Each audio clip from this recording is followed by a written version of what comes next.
கோவிந்து குண்டு புள்ள அண்ணா உங்கள்கிட்ட நான் ஒரு கேள்வி கேட்குறேன். அது நீங்கள் கரெக்டாக பதில் சொல்லிட்டீங்கன்னா உங்கள் 2 பேருக்கும் குச்சி மிட்டாயும் புரிய ரொட்டியும் என்ன போகும்போது வாங்கி தருவான். ஓகேவா? ஓகே. அப்பா இது உலக நடிப்புடா சாமி. இவரா ஒரு லாரியில வந்து ஒரு 100 பேர் ஏறிக்கிட்டு கொடைக்கானல் போனாங்களாண்டா. சரிண்ணா. நல்ல வேகமா போயிருக்காங்கடா. வேகமா போயிட்டு இருக்கும் போது கொடைக்கானல் மேல ஏறிக்கிட்டே இருந்திருக்காங்க. எழுத்தாப்புல ஒரு பஸ் வந்துருக்கா. திடீர்னு பிரேக் போட்டாராம் டிரைவர். அப்படியே இந்த லாரி வந்து இப்படியும் அப்படியும் இப்படியும் அப்படியும் போய் டபார்னு பார்த்தா 100 அடி உள்ள விழுந்துருச்சாண்டா. அப்படியே திடீர்னு பஸ்ல உள்ளவங்க எல்லாரும் இறங்கி போய் எட்டி பார்த்தாங்களாண்டா.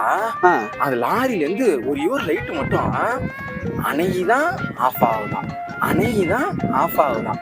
ஏன்டா அது எப்படின்னா தெரியல. ஆமா எப்படின்னா உங்களுக்கு தெரிஞ்சா கமெண்ட்ல சொல்லுங்க. சப்ஸ்கிரைப் பண்ணுங்க, லைக் பண்ணுங்க, ஷேர் பண்ணுங்க.